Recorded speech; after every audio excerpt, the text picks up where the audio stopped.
जय श्री राम, जय हनुमान, जय बाबा नीम करौली। आप में से हमारे ऐसे बहुत सारे सब्सक्राइबर हैं जो बाबा नीम करौली के जीवन के बारे में हमसे जानना चाहते हैं। हमारे बहुत सारे सब्सक्राइबर ने हमसे ये पूछा था कि क्या हम उन्हें बाबा नीम करौली के अंतिम दिनों के बारे में कुछ जानकारी दे सकते हैं। तो हमने सोशल मीडिया के ऊपर जितनी भी जानकारी अवेलेबल थी या ऐसे बहुत सारे लोग जो कैंची धाम में बाबा जी को जानते थे, अंतिम दिनों में उनके साथ थे, उनसे ये जानकारी इकट्ठा की और आज हम आपको बताने जा रहे हैं कि क्या हुआ था अंतिम दिनों में बाबा नीम करौली जी के साथ। तो ये बात है 9 सितंबर 1973 की।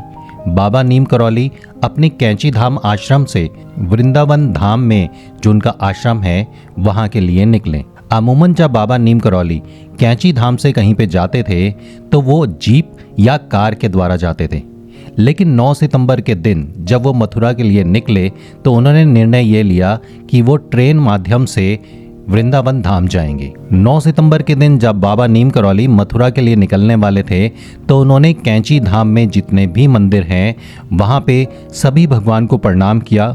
भगवान श्री राम के मंदिर में माथा टेका, हनुमान जी को माथा टेका, माता जी के वहाँ पे माथा टेका। और ये माथा टेकने के बाद जब वो कैंची धाम से निकलने लगे तो अचानक ही उनके कंधे पे ओढ़ा हुआ कंबल उनके कांधों से नीचे गिर गया। जो भक्त उनके साथ जा रहे थे उन्होंने इस कंबल को बाबा जी को ओढ़ाने का प्रयास किया, लेकिन बाबा जी ने ये कह के मना कर दिया कि अब इसकी ज़रूरत नहीं है। बाबा जी कैंची धाम से निकले, सड़क मार्ग से होते हुए काठगोदाम पहुँचे। काठगोदाम से उन्होंने ट्रेन ली और ट्रेन के माध्यम से अपने भक्तों के साथ बाबा नीम करौली वृंदावन की तरफ चलने लगे। मथुरा रेलवे स्टेशन पे बाबा नीम करौली पहुंचे, उनके भक्त पहुंचे। कुछ भक्तों ने बाबा जी से वहां पे प्रणाम किया और उनसे इजाज़त मांगी, लेकिन तभी बाबा नीम करौली की तबीयत वहां पे बहुत ज़्यादा खराब हो गई।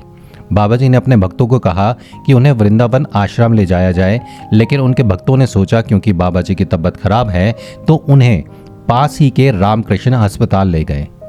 अस्पताल में रात के समय जब बाबा नीम करौली पहुंचे और डॉक्टरों ने उन्हें चेक किया तो उन्हें ऑक्सीजन लगाने के लिए कहा, लेकिन बाबा नीम करौली ने ऑक्सीजन लगाने से मना कर दिया और उन्होंने डॉक्टर से कहा कि अब इस ऑक्सीजन की ज़रूरत नहीं है।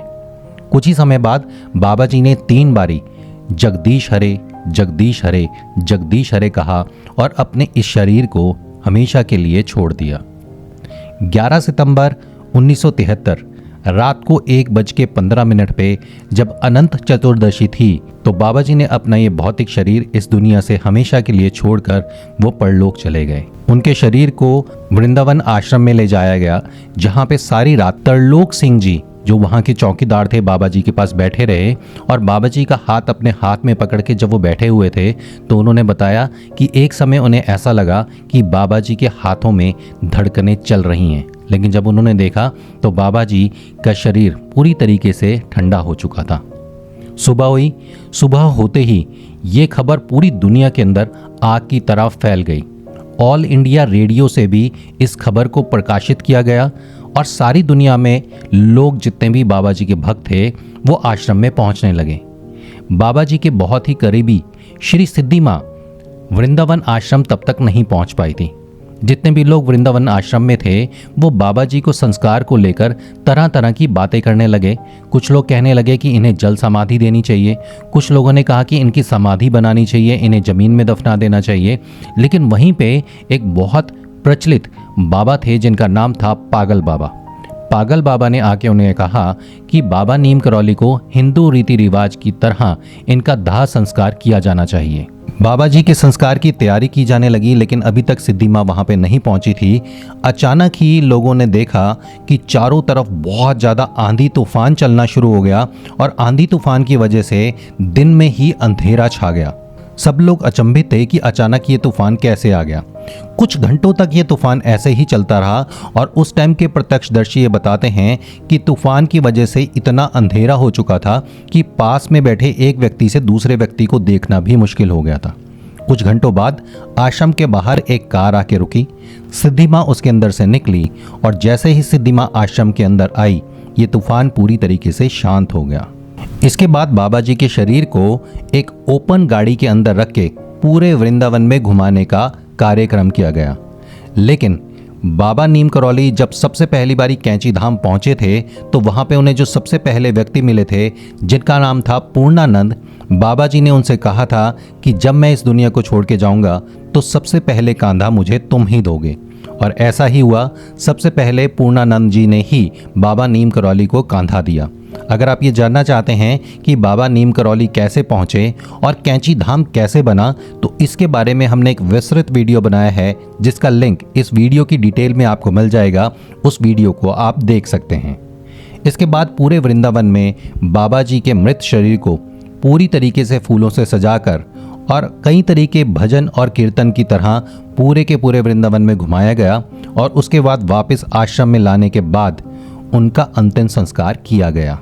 2 दिन बाद श्री कहर सिंह जी ने बाबा जी की अस्थियां और फूलों को चुगा, क्योंकि बाबा जी ने यह कहा था कि मेरी अस्थि चुनने का काम, विसर्जन का काम जो है वो कहर सिंह जी ही करेंगे। बाबा के संस्कार के बाद उनकी अस्थियों को भारत की अलग अलग पवित्र नदियों के अंदर बहा गया और उसके साथ ही उनकी विभूति जो थी वो उनके अलग अलग मंदिरों में भी ले जाई गई। ऐसी ही विभूति को सबसे पहले लाया गया आज के कैंची धाम में। आज जहाँ पे बाबा विराजमान हैं वहाँ पे बाबा जी की वही विभूति है जो उनके अंतिम समय में वहाँ से लाई गई थी। 11 सितंबर की रात बाबा जी ने अपना शरीर तो त्याग दिया था, लेकिन आज भी वह अपने भक्तों के द्वारा सच्चे दिल से याद करने पर उनसे मिलने चले आते हैं। आज भी कैंची धाम जाने वाले हर एक व्यक्ति को बाबा नीम करौली की सकारात्मक शक्ति और उनकी उपस्थिति कैंची धाम में महसूस होती है। हमें उम्मीद है ये वीडियो आप लोगों को पसंद आया होगा। अगर पसंद आया तो अपने दोस्तों के साथ भी जरूर शेयर कीजिएगा। अगर आप चैनल के ऊपर नए हैं, चैनल को सब्सक्राइब जरूर कर लीजिए, क्योंकि इस तरीके की बहुत बेहतरीन जानकारी आपको समय समय पर देने के लिए हम कोशिश करते रहेंगे। जय श्री राम, जय हनुमान, जय बाबा नीम करौली।